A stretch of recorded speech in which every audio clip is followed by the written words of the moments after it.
All right, what is up, ladies and gentlemen? Welcome back to the channel and welcome back to another video here in a very familiar location for some of you returning subscribers at the house, doing our first install on the Mk6 TDI race car that I revealed in my last video. Today we're doing kind of an essential mod for any car that's ever gonna have racing seats and if you plan on running harnesses, and that is our harness bar. This is a Tyrolsport Mk6 / Mark V harness bar, so this can be installed in the Mark V platform, Jetta and Golf, as well as the Jetta and Golf for the Mk6s as well. Now, unfortunately, with this kit, Tyrol doesn't provide any instructions on how to install it, and it kind of seems to be that way with basically any harness bar for any car ever, because you really shouldn't be installing one of these if you don't really know what you're doing. But unfortunately, I'm gonna be that guy and I'm gonna show you guys how to install a harness bar specifically in the Mk6 platform. As I've got my 4-door Golf here, this will apply to 2 doors as well as the Mark V chassis, hopefully very similarly. And it's a pretty straightforward install. I do not have my racing seats in the car yet. I do have Sparco QRTR non-adjustable racing seats that will be going in here on sliders and everything too, along with some race quip harnesses, or maybe Takata. I haven't really decided what brand of harnesses I'm going to go for yet, but we just kind of want to get the mods going on this car so that we are ready for some hill climb and some autocross here in the next couple of months. And we're also going to install it with the OEM seat belts still in place, which unfortunately means we're going to be doing a little bit of cutting here in the B-pillar covers just so we can fit the harness bar in there as nicely as we can without pulling any of the panels out of the car yet. And we might do so in the future, but we'll stick with an OEM plus look for now. So there are a lot of parts here. Well, a lot of parts for a harness bar, that is. And as you can tell, we have the main harness bar, which I have already gone ahead and attached the B-pillar mount winglets, I want to call them, to it.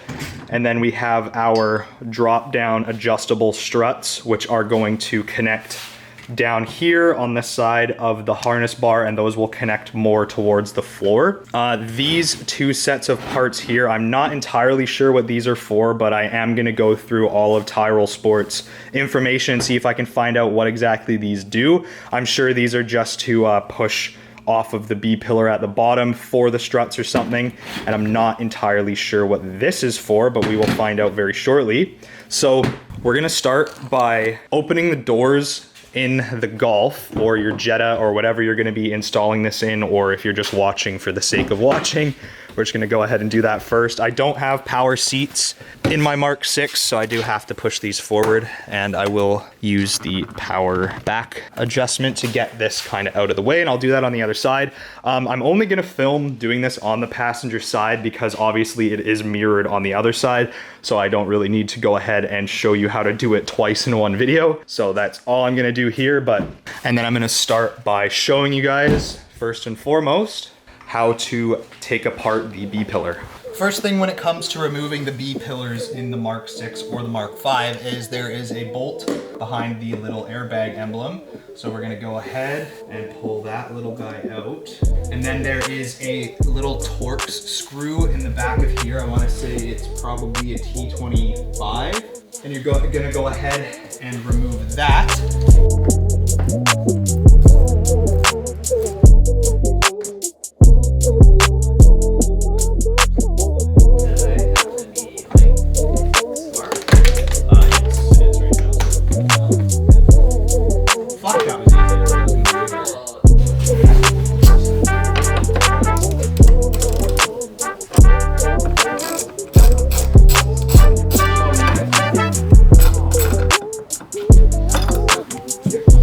So we're gonna go ahead and take this piece here, and this directly replaces the original rail.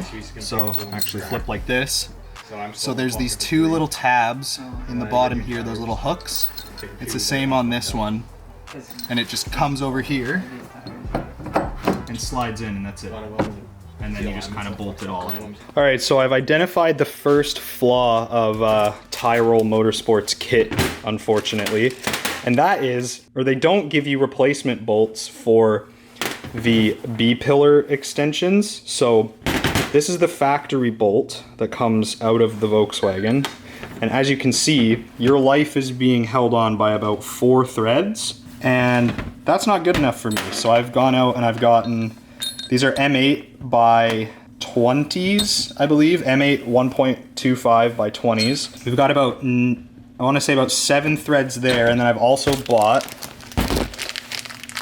M8 by 125 30s, which are even longer. So I'm gonna go ahead and try and see what kind of fits best, but I'm gonna start with the 20s and hopefully the 20s are good enough. It's not on yeah, there we go. So M8 by 125 by 20s are the move for that. So unfortunately, Tyrolsport people, if you ever watch this video, you should probably supply some longer bolts. So then I'll do the other side. And I'll just need to put it through that.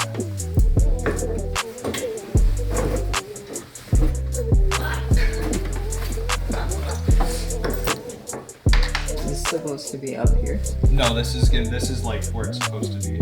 Oh. Yeah. No back seats or what? Huh? No back seats? Now just fuck the people in the back seats. Yeah, the front end collision will be missing their teeth. Yeah.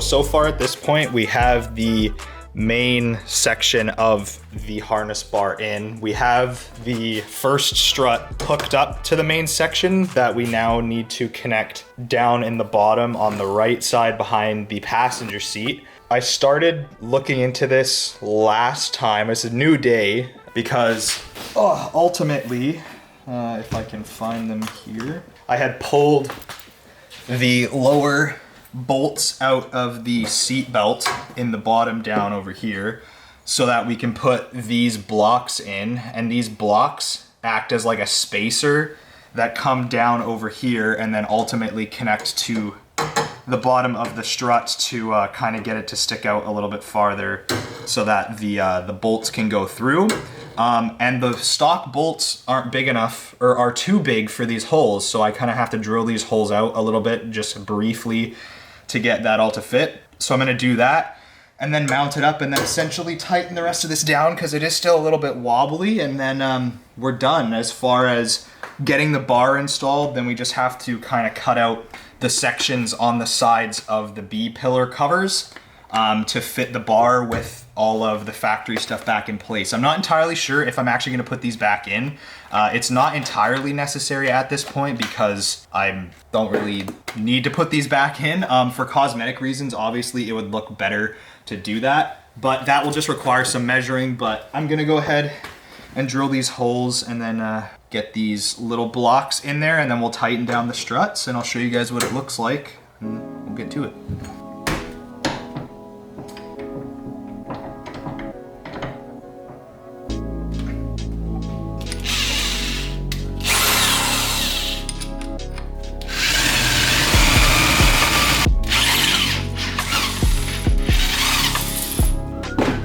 Somebody died.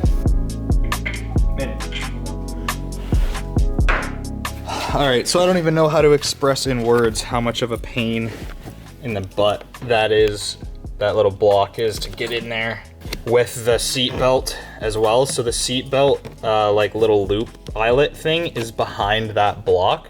And then the block uses the factory bolt through it, which is slightly drilled out so that that fits. And then we're gonna take one of these guys and bolt the strut to the little block, and then this will be fully linked up on one side, and then I just have to do the same on the other, tighten everything and adjust everything the way I want it, and we're good to go. So try and get that in with you guys watching, but I don't know if the light is bright enough and if you'll even be able to see based off of where my hands are gonna be. We'll give it a go here. So we basically have to shove all of this shit in the bottom here.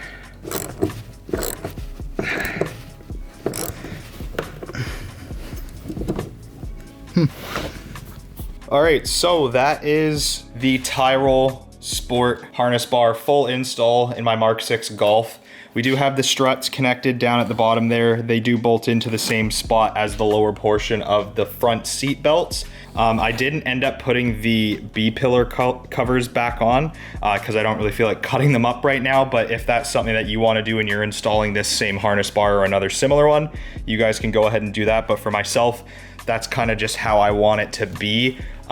So the driver's seat is almost at maximum extension towards the back, I guess you could say, and it still does have a little bit of space in between the harness bar and whatnot. So it is a pretty good OEM fitting harness bar, so nothing really crazy in terms of restrictions other than back seat space, which at the end of the day isn't really that big of a deal because I can get in here with the front seat basically all the way back and I still fit, and the only thing you kind of have to worry about is hitting the harness bar, getting in and out, but it doesn't take up too much space other than like right in front of you if you are sitting in the back, but it is pretty manageable. So if you do have a 4-door, it doesn't make it completely unusable and it does look race car as heck. So anyways, guys, that will do it for today's install on the Mk6 Golf. If you enjoyed this video, don't forget to like and subscribe. If you are new to the channel and you want to see more Mk6 content, including racing soon, coming very, very soon, that's going to include some autocross, some hill climb, some time attack, that kind of thing. Don't forget to subscribe. If you want to check out some of my other videos, I do have a drift Sonoma that I am LS swapping right now, along with my off-road Expedition C5 all-road, which is the twin turbo V6 2.7 liter. That thing is an absolute beast, and you can check that out at my channel. But anyways, guys, peace out. I will see you in the next video.